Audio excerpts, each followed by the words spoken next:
बेरोजगारी स्थिति की साहब सतीश दास जी, विजय यादव जी विधायक जी, बीजेपी पार्टी के जिला अध्यक्ष राजकिशोर सहनी जी, राजकुमार सहनी जी, अजय कुमार बिंद जी, डॉक्टर रामाशीष कुमार जी, संजय बिंद जी, महेंद्र पासवान जी, मुकेश कुमार बिंद जी, वीरेंद्र गोप जी, प्रोफेसर मन्नूलाल प्रसाद जी, विश्वेश्वर चौधरी जी, रमाकांत मंजना जी, सुरेश केवट जी, चंद्रशेखर सिंह जी, राजवंशी कुमार जी, बंटी यादव जी, शिव कुमार चौहान जी, नवल चौहान जी, सोन जी और तमाम हमारे महागठबंधन के सभी नेतागण, इस सभा में उपस्थित बड़े संख्या में युवा साथी, सम्मानित गार्जियन, माता बहन, सभी को सैन्य बल्ला मुकेश सहनी की ओर से नमस्कार प्रणाम।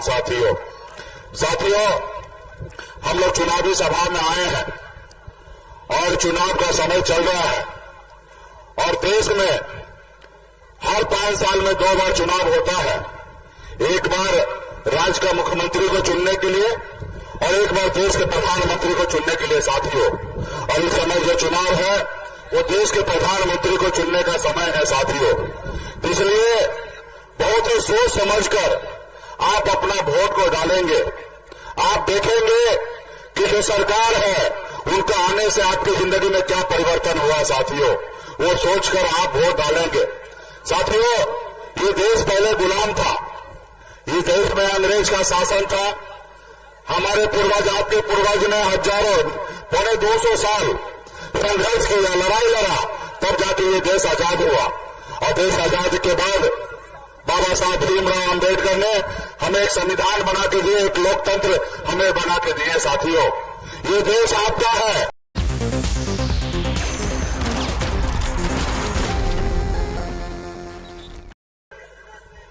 जो सरकारी नौकरी में आते हैं वो 60 साल के बाद रिटायरमेंट होते हैं, लेकिन बाबा साहब भीमराव अम्बेडकर ने नेता के लिए 60 साल का समय नहीं रखा, सिर्फ 5 साल के लिए रखा है।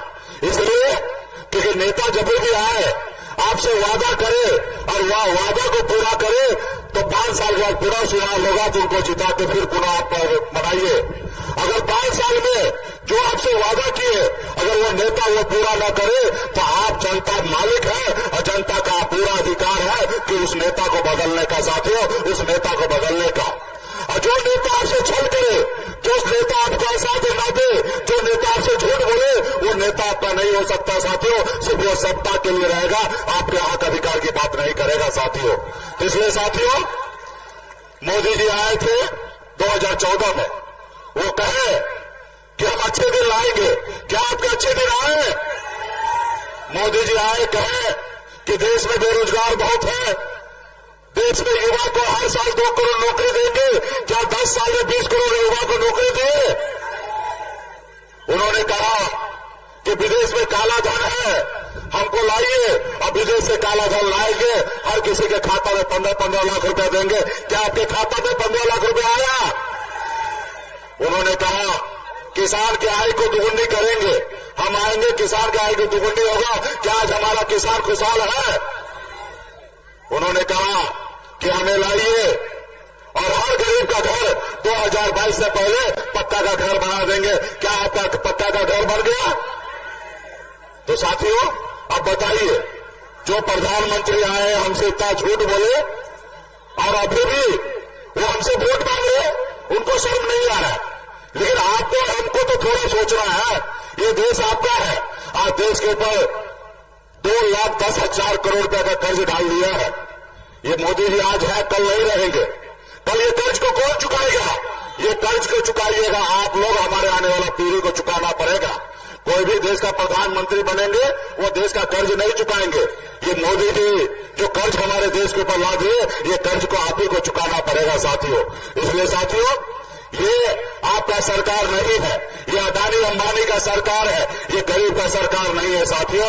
आज बताइए, आज 75 साल के बुजुर्ग हैं मोदी जी, ऐसे समय में रिटायरमेंट ले लेना चाहिए, लेकिन अभी देश की जनता को कहते हैं कि हमको एक बार और मौका दो, हमको तीसरी बार प्रधानमंत्री बनाओ।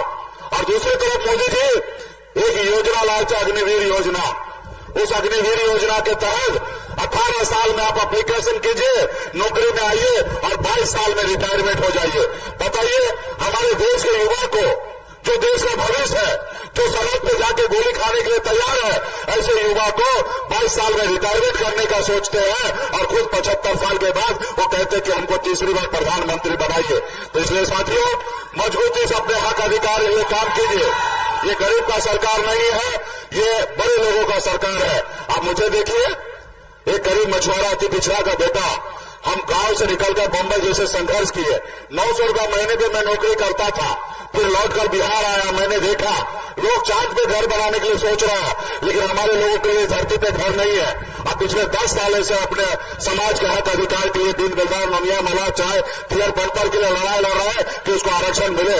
और संघर्ष करते करते 2020 में हम पार्टी बना के 4 विधायक बनाए।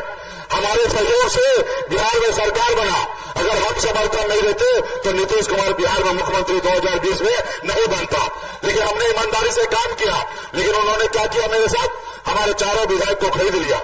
हमको सरकार से बाहर कर दिया। जो सरकार हमने बनाया था सिर्फ ये सोचकर कि अति पिछड़ा का बेटा है, मल्ला का बेटा है, ये आगे बढ़ जाएगा, इसको रोको।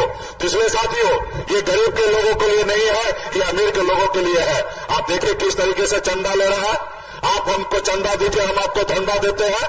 जो चंदा नहीं देता उसको ईडी के सीबीआई का नोटिस भेज देते हैं, डराते धमकाते हैं। 2 मुख्यमंत्री को जेल डाल दिया गया है। तो हमारा देश का लोकतंत्र जो है साथियों खतरे में है, संविधान खतरे में है। आप अपने दिल पे हाथ देकर अपने आने वाले बच्चे का भविष्य के बारे में सोचते हुए जो आपसे छल कर रहा है उसको आपका काम है बदलना है साथियों। क्योंकि जनता जो है वो मालिक है और आप ही को निर्णय लेना पड़ेगा कि मोदी जी रहे या नहीं रहे। ये निर्णय आपको लेना पड़ेगा। अगर मोदी जी आपसे झूठ किया है, वादा किया है, तो निश्चित तौर पर आपका फर्ज बनता है उनको हटाइए और मजबूती से इंडिया गठबंधन का सरकार बनाइए। और हम लोगों ने मजबूती से बहुत सारा वादा किए। हमारे भाई तेजस्वी जी आप लोगों के बीच में बात को रखेंगे और हम लोग बिहार को और देश को आगे बढ़ाने का काम करेंगे। बहुत बहुत धन्यवाद। फिर से आप लोगों के बीच में एक अभय कुशवाहा जी हमारे प्रत्याशी है, राष्ट्रीय जनता दल के हैं, उनका चुनाव लालटेन है। मजबूती से इनको वोट करके बटन दबाकर इसको विजय बनाइए। आपका क्षेत्र का विकास होगा। बहुत बहुत धन्यवाद। बहुत बहुत धन्यवाद। अब मैं 2 मिनट आपके बीच रह लूंगा।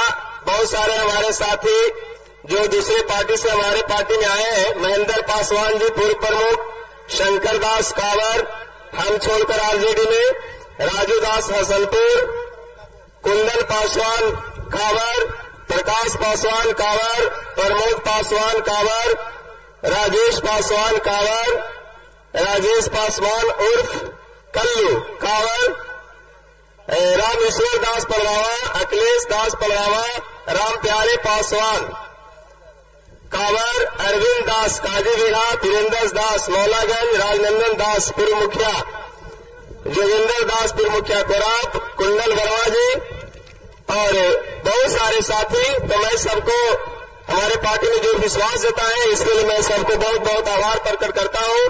और हमारे अब युवाओं के आइकॉन